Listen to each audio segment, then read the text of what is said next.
Hello class. तो हम लोग आज बात करने वाले हैं कंट्राइंडिकेशंस के बारे में, जिसके बारे में बात कर रहे थे।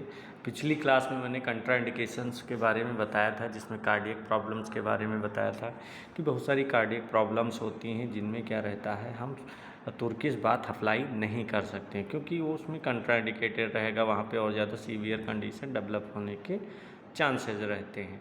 ठीक है, तो इसमें कौन कौन सी कार्डियक प्रॉब्लम्स मैंने बताया था, जैसे सीवियर कार्डियोवैस्कुलर डिजीज है, और इसके अलावा अनकंट्रोल्ड हाइपरटेंशन हो गया, रिसेंट मायोकार्डियल इन्फेक्शन हो गया, एरिथ्रीमिया की कंडीशन हो गई। तो हमने बताया था ये जो कार्डियक प्रॉब्लम्स हैं, अगर इस कंडीशन में वहाँ पे अप्लाई करते हैं हम तुर्किश बाथ, तो वहाँ पे पेशेंट को वो डिजीज़ और ज़्यादा ही सीवियर हो जाएगी। ठीक है, चाहे वो एरिथ्रीमिया की कंडीशन हो, क्योंकि वहाँ भी क्या होता है, प्रॉपर हार्ट होता है, वो प्रॉपर रिदम्स नहीं करता है। ठीक है, कहीं पे वहाँ पे बहुत ज़्यादा हार्ट रेट इंक्रीज कर जाएगी, कहीं पे बहुत ज़्यादा ही डिक्रीज कर जाएगी। ठीक है, इस कारण से वहाँ पे हम इसको अप्लाई नहीं करते हैं। ठीक है, इसके अलावा सेकंड बताए थे एक्यूट इलनेस के बारे में, जिसमें फीवर हो गया। अगर बहुत ज़्यादा हाई फीवर है तो उस कंडीशन में भी क्या होता है, बॉडी का टेम्परेचर बहुत ज़्यादा इंक्रीज कर जाता है। अब जो बॉडी का टेम्परेचर बहुत ज़्यादा इंक्रीज कर जाएगा तो वहाँ पे भी क्या होती है, पेशेंट को प्रॉब्लम हो जाएगी, क्योंकि वहाँ पे बॉडी का टेम्परेचर या बहुत ज़्यादा हो जाएगा तो डिहाइड्रेशन बहुत ज़्यादा होगी, डिहाइड्रेशन बहुत ज़्यादा होगी तो वहाँ पे पेशेंट को वीकनेस फील होगी और वहाँ पे फटीग की कंडीशन डेवलप हो जाएगी। ठीक है, इसी तरह एक्यूट इन्फेक्शन हो गया, इसमें भी बताया था कि हाँ बहुत ज़्यादा इन्फेक्शन बॉडी में होगा तो मेटाबॉलिक जो एक्टिविटी होगी वो हाई हो जाएगी, जिससे जो इन्फ्लामेशन होगा और ज़्यादा वहाँ पे इंक्रीज कर जाएगा। जब अगर हम वहाँ पे वहाँ पे हम तुर्किश बाथ देंगे, क्योंकि पहले से ही टेम्परेचर हाई रहता है, इन्फेक्शन के कारण मेटाबॉलिक एक्टिविटी हाई रहती है, तो इस कारण से वहाँ पे जो अगर उसमें हम तुर्किश बाथ भी अप्लाई कर देंगे तो और ज़्यादा वहाँ पे प्रॉब्लम हो जाएगी और वहाँ पे जो रिकवरी प्रोसेस होगा वो भी डिस्टर्ब हो जाएगा। ठीक है, तो एक्यूट इन्फेक्शियस डिजीज़ में भी अप्लाई नहीं करते थे। इसके अलावा सीवियर अस्थमा अटैक हो गया, उसमें भी बताया थे क्या होता है, वहाँ पे ब्रीदिंग डिफ़िकल्टी बहुत ज़्यादा होती है, क्योंकि जो एयरवे होता है वो ज़्यादा नैरो हो जाता है। ठीक है, तो अगर वहाँ पे हम तुर्किश बाथ देंगे तो क्योंकि वहाँ पे हीट है प्लस हाई ह्यूमिडिटी है, तो इस कारण से वहाँ पे जो ब्रोंकियल रिएक्शन होगी और ज़्यादा बढ़ सकती है, जिससे वहाँ पे ब्रीदिंग डिफ़िकल्टी और ज़्यादा बढ़ जाएगी और वहाँ पे ऑक्सीजन लेवल जो होगा वो रिड्यूस हो जाएगा और ज़्यादा डिक्रीज कर जाएगा। ठीक है, इसलिए वहाँ भी अप्लाई नहीं करते हैं। इसके अलावा बताया था एक्यूट साइनस या थ्रोट इन्फेक्शन, तो अगर बॉडी में इन्फेक्शन है तो उसकी वजह से क्या होता है, साइनसस इन्फेक्शन है तो उस कंडीशन में क्या होगा, अगर हम एक्सेसिव हीट या ह्यूमिडिटी देंगे तो इरिटेशन होगा टिश्यूज़ में और वहाँ पे जो एक्स्ट्रा स्टिमुलेशन हो जाएगा। ठीक है, टिश्यूज़ का, जिससे क्या होगा वहाँ पे और ज़्यादा इन्फेक्शन बढ़ सकता है, इरिटेशन हो सकता है। ठीक है, तो इस कारण से वहाँ पे भी अप्लाई नहीं करते थे। ठीक है, तो ये बताया था एक्यूट इलनेस के बारे में। इसके अलावा स्किन कंडीशन में भी बताए थे, बहुत सारी स्किन से रिलेटेड कंडीशन होंगी, चाहे वो एक्टिव एक्जिमा की कंडीशन हो, फंगल इन्फेक्शन हो या ओपन वुंड की कंडीशन। तो फंगल इन्फेक्शन या एक्टिव एक्जिमा की कंडीशन में भी हम अप्लाई नहीं करेंगे, क्योंकि वहाँ भी अगर मान लिया एक्टिव एक्जिमा की कंडीशन है, अगर वहाँ पे हम अप्लाई करेंगे तो क्या होगा, बर्निंग सेंसेशन हो सकता है या फिर इचिंग, रेडनेस, ये सारी चीज़ें बढ़ जाएंगी। कारण क्या है, क्योंकि वहाँ पे हीट प्लस स्वेटिंग एक्सपोजर दे रहे हैं और पहले से ही वहाँ पे एक्जिमा एक्टिव कंडीशन में है, तो इस कारण से, क्योंकि एक्टिव एक्जिमा की कंडीशन में जो स्किन बैरियर होता है वो डैमेज हो जाता है पहले से। ठीक है, तो उस कंडीशन में अगर हम अप्लाई करेंगे तो वहाँ पे और ज़्यादा प्रॉब्लम बढ़ सकती है, इसलिए वहाँ भी अप्लाई नहीं किया जाता है। इसके अलावा ओपन वुंड की कंडीशन में बताए थे या फिर फंगल इन्फेक्शन में बताए थे। फंगल इन्फेक्शन में भी क्या होता है, जो मॉइस्ट कंडीशन होती है वो फंजाई के लिए क्या रहता है, फेवरेबल इन्वायरमेंट रहता है, तो अगर वहाँ पे हम मॉइस्ट हीट अप्लाई करेंगे तो वो बैक्टीरियल ग्रोथ के लिए अच्छा रहेगा या फंगल ग्रोथ के लिए अच्छा रहेगा, जिससे जो बैक्टीरिया होंगे वो वहाँ पे जो सकते हैं, वहाँ पे जो रहेगी वहाँ पे इन्फेक्शन काज करेगा। ठीक है, इसके अलावा ओपन वुंड की कंडीशन में बताया था, डायरेक्ट चाहे जो भी हो हाइड्रोथेरेपी की टेक्निक से नहीं अप्लाई करेंगे, क्योंकि वहाँ पे होता क्या है, जब ओपन वुंड होगा तो वहाँ पे बैक्टीरियल ग्रोथ होने के चांसेस बढ़ जाते हैं, बैक्टीरिया के मल्टीप्लिकेशन के चांसेस बढ़ जाते हैं, क्योंकि ओपन वुंड होता है। ठीक है, इसीलिए क्या किया गया है, उसमें हम अगर इसमें देते हैं हाइड्रोथेरेपी ही देते हैं, चाहे वो कोल्ड वाटर बाथ हो या फिर हॉट बाथ हो, तो वो वहाँ पे कंट्राइंडिकेटेड माना जाएगा, चाहे एक्टिव एक्जिमा की कंडीशन हो या फिर ओपन वुंड की कंडीशन हो, ठीक है। इसके अलावा स्किन रिलेटेड वहाँ पे कह सकते हैं बहुत सारी प्रॉब्लम्स होती हैं, तो उस कंडीशन में हम क्या करेंगे, अप्लाई नहीं करेंगे, ठीक है। चाहे ओपन वुंड की कंडीशन हो, चाहे एक्टिव एक्जिमा हो, फंगल इन्फेक्शन हो, कोई भी हो, ठीक है। इसके अलावा बताए थे न्यूरोलॉजिकल अगर कोई कंडीशन है, न्यूरोलॉजिकल कंडीशन में भी हम इसको अप्लाई नहीं करेंगे, क्योंकि जैसे कौन कौन सी कंडीशन थी, एपिलिप्सी हो गया, तो एपिलिप्सी में पता ही क्या होता है, वहाँ पे सीजर्स पड़ते हैं, ठीक है। अगर उस कंडीशन में हम अप्लाई करेंगे तब वहाँ पे उनको भी प्रॉब्लम हो सकती है, ठीक है। तो इसलिए एपिलिप्सी में नहीं अप्लाई करते, क्योंकि बार बार वहाँ पे जो ब्रेन की इलेक्ट्रिकल एक्टिविटी होती है वो एबनॉर्मल हो जाती हैं, तो इसी कारण से वहाँ पे रिकरेंट सीजर्स की कंडीशन डेवलप होती है, ठीक है। तो इसीलिए यहाँ भी नहीं अप्लाई करेंगे, क्योंकि तुर्किश बात अगर देंगे तो हाई टेम्परेचर और स्टीम हाई है, तो इस कारण से वहाँ पे कंडीशन डेवलप हो सकती है, ठीक है। इसके अलावा बात करते हैं फेनेटिंग टेंडेंसी, तो फेनेटिंग टेंडेंसी में बताए थे कि वहाँ पे क्या होगा, वहाँ पे सडनली वहाँ पे कह सकते हैं फेनेटिंग की कंडीशन डेवलप होना, ठीक है। तो इसलिए वहाँ भी अप्लाई नहीं करेंगे, तो इसी कारण से रहते हैं ये क्या ही सारे कंट्राइंडिकेटेड हैं। नेक्स्ट है ब्लड डिसऑर्डर, तो ब्लड डिसऑर्डर में भी बताए थे ब्लड से रिलेटेड अगर कोई डिसऑर्डर है तो उस कंडीशन में भी क्या करेंगे, हम अप्लाई नहीं करेंगे, क्योंकि वहाँ से क्या होता है, हमारी जो मेटाबॉलिक डिमांड होती है वो और ज़्यादा वहाँ पे हीट हार्ट पे एक्स्ट्रा लोड बढ़ाने का काम करती है, ठीक है। आप जो हॉट वाटर वहाँ पे हम अप्लाई नहीं करेंगे तो उस कंडीशन में क्या होगा, वहाँ पे कंट्राइंडिकेटेड नहीं होगा, ठीक है।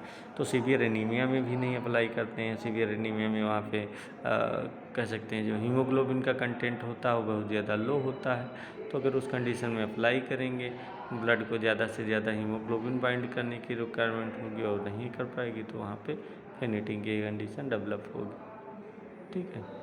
तो ये अलग अलग कंडीशन थी।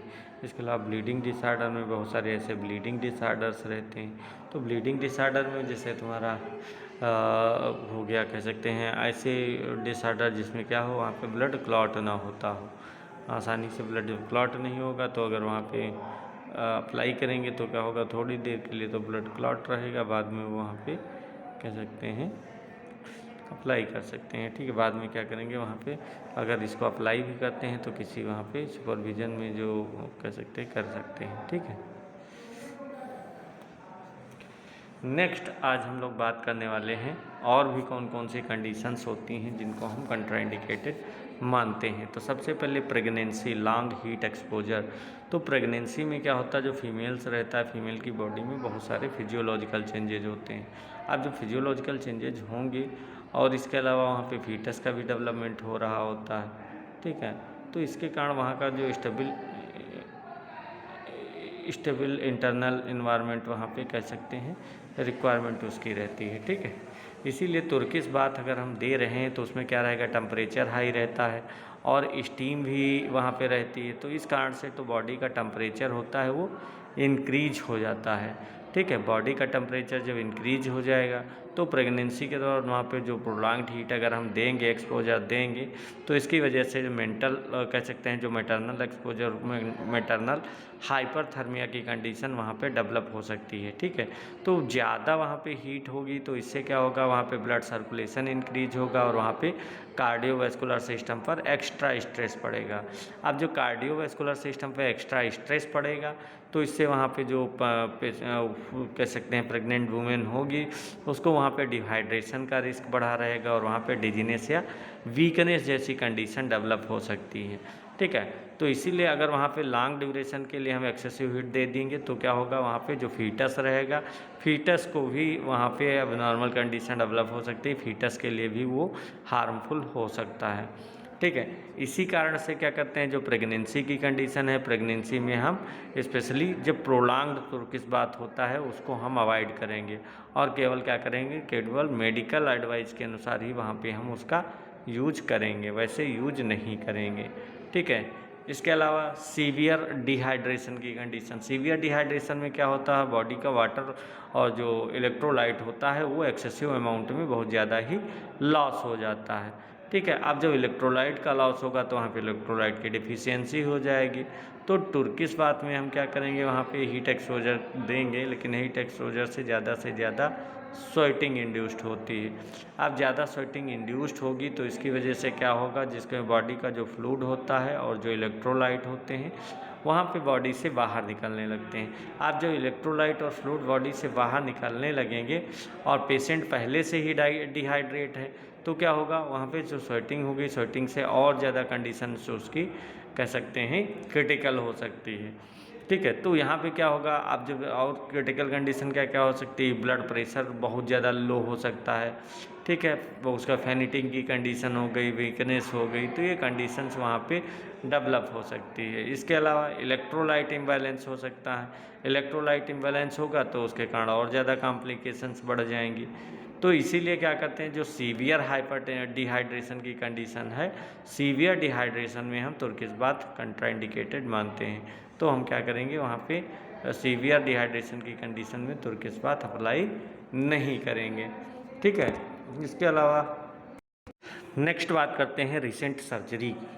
अगर पेशेंट की, मान लिया कोई पर्सन है उसकी रिसेंटली सर्जरी हुई है, ठीक है, कोई भी सर्जिकल प्रोसीजर हुआ है, तो वहाँ पे जो हीलिंग का प्रोसेस हो रहा होता है, वुंड हीलिंग का प्रोसेस चल रहा होता है, तो अगर उस कंडीशन में हम वहाँ पे तुर्किश बाथ देंगे तो हीट और ह्यूमिडिटी के कारण वहाँ पे जो सर्जिकल वुंड है वो इफेक्टेड हो सकता है। हीट एक्सपोजर से क्या होगा, वहाँ पे स्वेटिंग बढ़ेगी और वुंड एरिया में वहाँ पे मॉइस्चर इंक्रीज हो जाएगा। अगर वहाँ पे मॉइस्चर बढ़ेगा तो क्या होगा, जो वुंड है वहाँ पे इन्फेक्शन का रिस्क वहाँ पे और ज़्यादा बढ़ जाएगा। ठीक है, इसीलिए जो सर्जरी के बाद होता है, बॉडी क्योंकि रिकवरी फेज में रहती है और वहाँ पे टिश्यू रिपेयर हो रहे होते हैं। ठीक है, और एक्सेसिव हीट अगर हम देंगे तो वहाँ पे स्ट्रेस क्या होगा, अवॉइड, स्ट्रेस और बढ़ जाएगा। ठीक है, तो इसीलिए वहाँ पे एक्सेसिव जो हीट स्ट्रेस होती है उसको अवॉइड किया जाता है और वहाँ पे हम क्या करेंगे, तुर्किश बाथ अप्लाई नहीं करेंगे। अगर हमने तुर्किश बाथ अप्लाई किया तो वहाँ पे सर्जिकल वुंड में इन्फेक्शन का रिस्क बढ़ेगा, हीलिंग का प्रोसेस स्लो हो जाएगा और वहाँ पे पेन और स्वेलिंग भी बढ़ जाएगी। ठीक है, इसीलिए अगर रिसेंटली सर्जरी हुई है तो रिसेंटली सर्जरी के बाद तुर्किश बाथ को अवॉइड करेंगे। ठीक है, तब कब तक अवॉइड करें, जब तक कि वुंड कम्प्लीटली वहाँ पे हील ना हो जाए और डॉक्टर्स वहाँ पे परमिशन ना दे दे। ठीक है, तब तक क्या करेंगे, हम हीट में वहाँ पे हीट ही अप्लाई करेंगे और वहाँ पे कह सकते हैं नहीं अप्लाई करेंगे। ठीक है, तो उस कंडीशन में अगर अप्लाई करना भी है तो हम वहाँ पे क्या करेंगे, पहली बात पूरी तरह अवॉइड करेंगे। अगर बहुत ज़्यादा ज़रूरी है तो वहाँ पे डॉक्टर की परमिशन लेके हम लोग कर सकते हैं। ठीक है, नेक्स्ट अब हम लोग बात करने वाले हैं कॉम्प्लिकेशंस में। कॉम्प्लिकेशंस की जो तुर्किश बात होता है, क्योंकि तुर्किश बात में हाई टेम्परेचर प्लस स्टीम और प्लस प्रोलॉन्ग्ड हीट एक्सपोजर, तो इसके कारण क्या होगा, बॉडी में बहुत सारे फिजियोलॉजिकल चेंजेज होते हैं। अगर ड्यूरेशन, टेम्परेचर या फिर हाइड्रेशन का ध्यान नहीं रखा जाएगा तो वहाँ पे बहुत सारी कॉम्प्लिकेशंस हो सकती हैं, जिनमें हम लोग कॉम्प्लिकेशंस के बारे में एक एक करके पढ़ेंगे।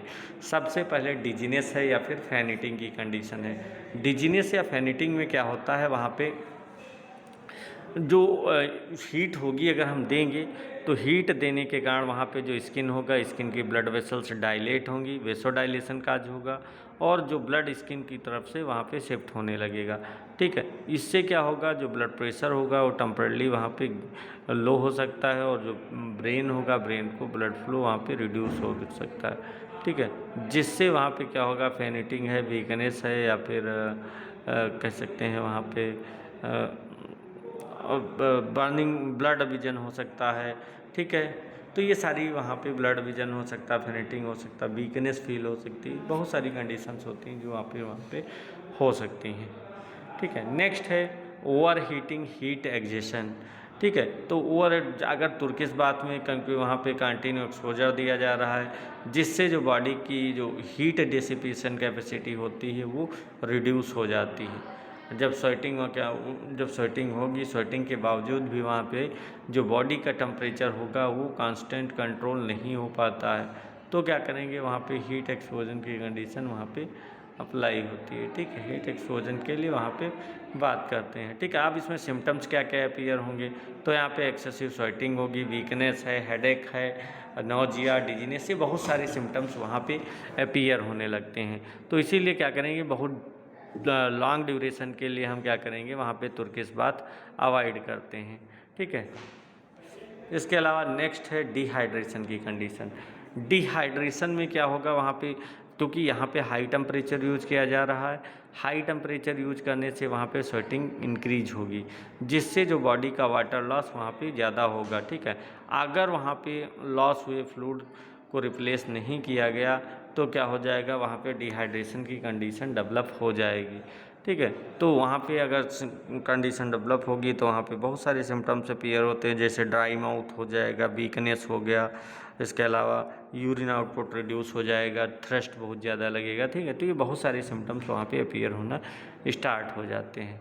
इसके अलावा लो ब्लड प्रेशर की बात करते हैं। अगर मान लिया वहाँ पे ब्लड प्रेशर लो है, ठीक है, तो उस कंडीशन में भी हम अप्लाई नहीं करेंगे, क्योंकि हीट के कारण क्या होगा, वहाँ पे वेसोडाइलेशन काज होगा और ब्लड जो कह सकते हैं वहाँ पे पहले से ही ब्लड वेसल्स जो होती हैं वो डायलेट ही रहेंगी। ठीक है, जिनके कारण अब क्या होगा, अगर वहाँ पे हम हार्ट वाटर अप्लाई करेंगे तो इसका कारण क्या होगा, जो ब्लड वेसल्स होंगी वो वहाँ पे एक्सटेंस होंगी। ठीक है, और वहाँ पे कह सकते हैं जब एक्सटेंड होंगी तो वहाँ पे जो सिस्टमिक वेस्कुलर रेजिस्टेंस होगा वो रिड्यूस होगा और वहाँ पे जो ब्लड प्रेशर होगा वो रिड्यूस हो जाएगा।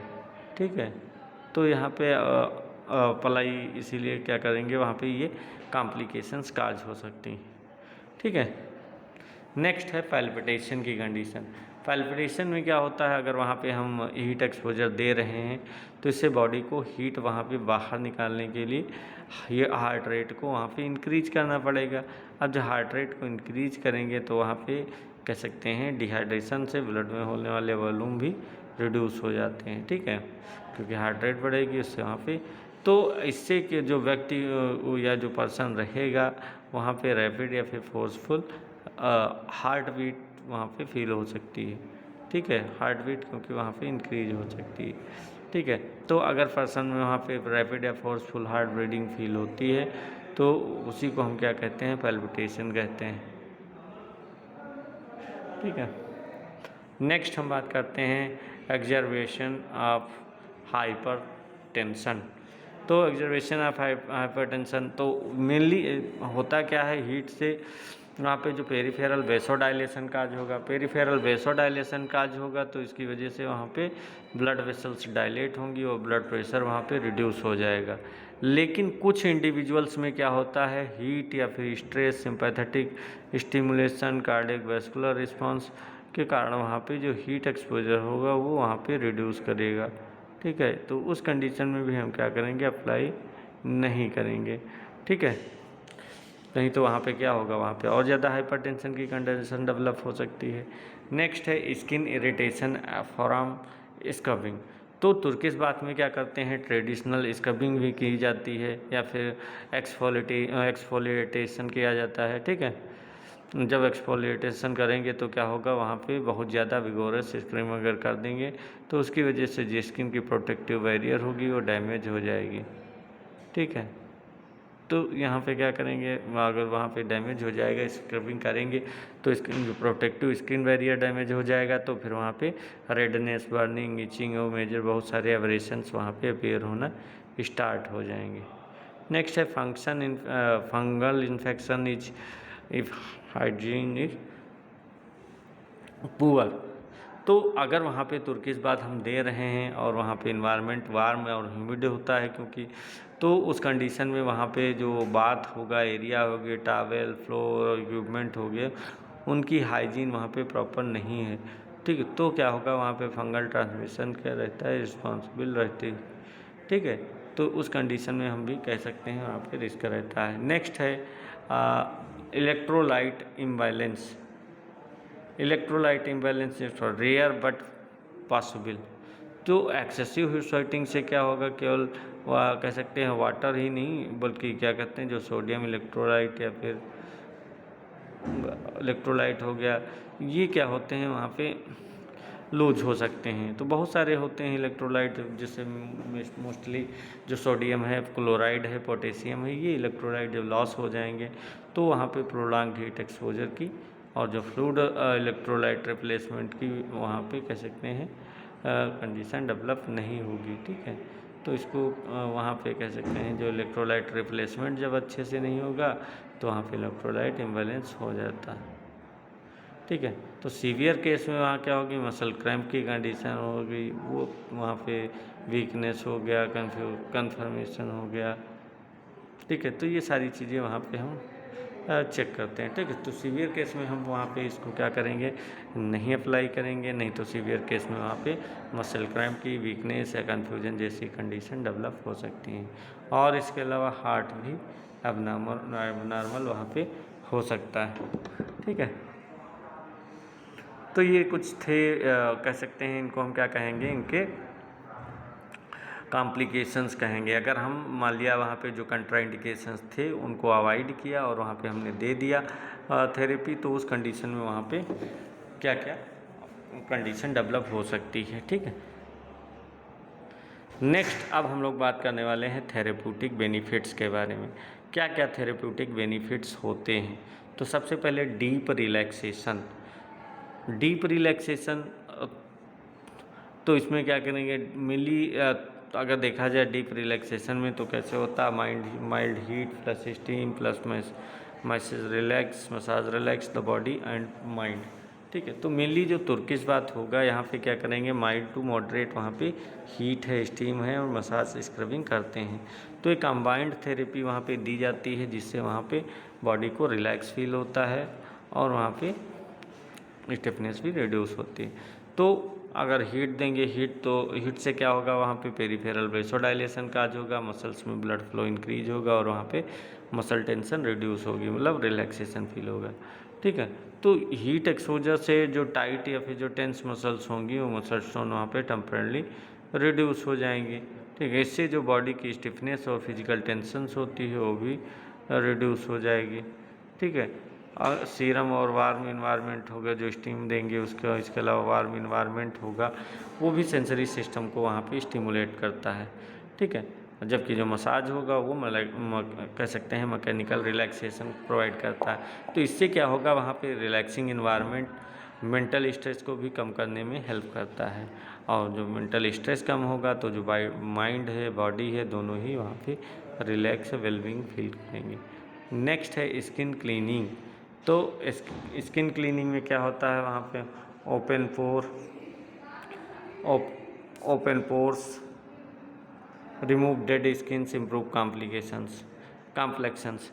तो मेनली स्किन केयर में क्या करेंगे, जब हम तुर्किश बात देंगे उसमें वार्म स्टीम या फिर वाटर हो गया, स्क्रबिंग हो गया, इसका कॉम्बिनेशन इफेक्ट वहाँ पे बॉडी पे दिखता है, स्किन पे वहाँ पे अप्लाई करते हैं। तो इससे वार्म प्लस स्टीम, तो इस क्या करेंगे, स्किन को हाइड्रेट रखेंगे। अब जो स्किन का हाइड्रेशन इंक्रीज होगा तो वहाँ पे सुपरफिशियल एब्रेशन वहाँ पे कह सकते होगा, ठीक है, और वहाँ पे क्लीनिंग ईजियर हो जाएगा, ठीक है। तो हीट और स्टीम स्किन के सरफेस में वहाँ पे जो स्वेट होगा, सीबम डेट होगा, सुपरफिशियल डेड स्किन होगी, इनको वहाँ पे रिमूव करता है और स्किन वहाँ पे सॉफ्ट बनती है।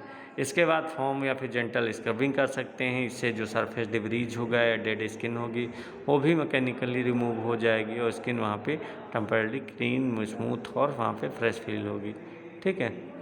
तो यहाँ पे हम अप्लाई कर सकते हैं। तो इसके अलावा फोम एंड स्क्रबिंग में ओपन पोर्स, हमने बताया कि ओपन पोर्स क्या होने चाहिए, मतलब वहाँ पे जो स्किन के पोर्स होंगे वो हमेशा सही से ओपन होने चाहिए, ठीक है। तो सबका अलग अलग रोल होता है। फोम का रोल होता है वहाँ पे ऑयल या स्वेट या फिर डर्ट को रिमूव करना वहाँ पे। इसके अलावा स्क्रबिंग का मतलब होता है जो डेड एपिडर्मल सेल्स होंगी और सुपरफिशियल डिब्रीज होंगी उनको रिमूव करने में हेल्प करता है। तो ये सबके अलग अलग फंक्शंस रहते हैं, इनको इम्प्रूव करता है, ठीक है। नेक्स्ट है इम्प्रूव्ड सर्कुलेशन। तो improved circulation moist plus heat dilated blood vessels and improve the tissue oxygenation. तो कह सकते हैं जो मॉइस्ट हीट होगी ये क्या करेगी, वेसोडाइलेशन काज करेगी, ब्लड वेसल्स वहाँ पे डायमीटर इंक्रीज होगा, पेरिफेरल ब्लड फ्लो इंक्रीज होगा और वहाँ पे टिश्यू परफ्यूजन भी इंक्रीज होता है, ठीक है। तो वहाँ पे अगर हम दे रहे हैं तुर्किज़ात दे रहे हैं, ठीक है, तो इस कंडीशन में वहाँ पे इम्प्रूव्ड सर्कुलेशन, वहाँ का सर्कुलेशन भी इम्प्रूव होगा। ठीक है।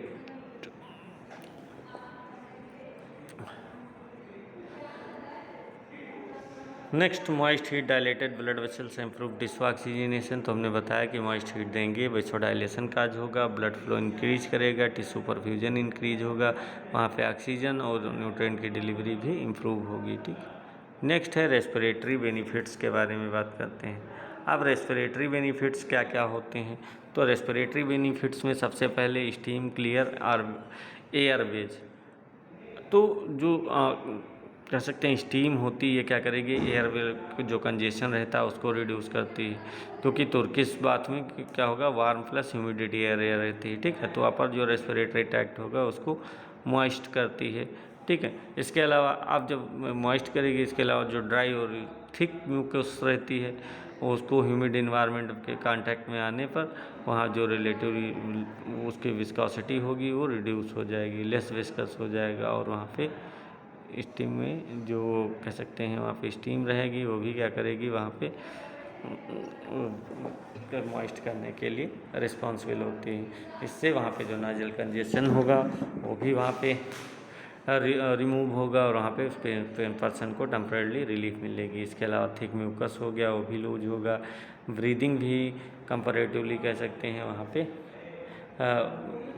बेटर होगी। ठीक है, तो और वहाँ पे पेशेंट को कंफर्टेबल फील होगा। इसके अलावा sinusitis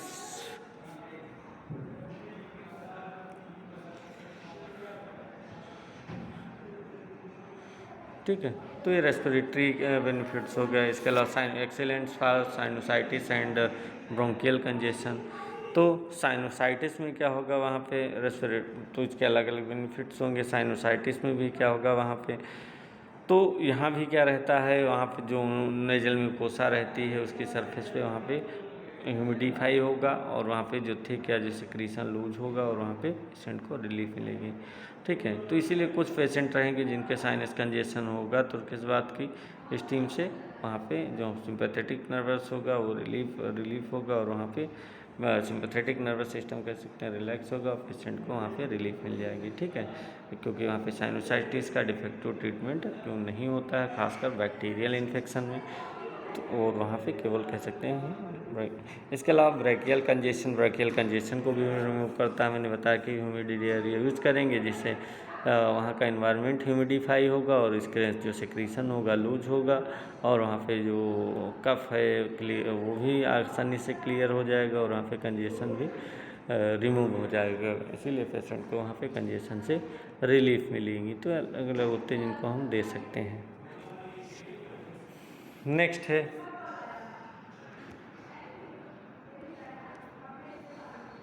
muscle and joint relief. तो मसल एंड जॉइंट रिलीफ में भी कह सकते हैं वहाँ पे जो मसल हैं जॉइंट हैं उसमें भी रिलीफ देते हैं, क्योंकि स्टिफनेस रिड्यूस होगी जब हम मॉइस्ट हीट अप्लाई करेंगे तो आसपास के जो सॉफ्ट टिश्यू होंगे वहाँ पे वार्म कंडीशन होगी तो इसकी वजह से वहाँ पे ब्लड फ्लो इंक्रीज होगा, मसल्स रिलैक्स होंगी, मसल टेंशन वहाँ पे रिड्यूस होगी और स्टिफनेस भी रिड्यूस होगी। ठीक है, तो इसीलिए मॉर्निंग स्टिफनेस जो रहेगी, मस्कुलर टाइटनेस और जो जनरल बॉडी स्टिफनेस होगा वहाँ पे टेम्परेरी रिलीफ मिल सकता है।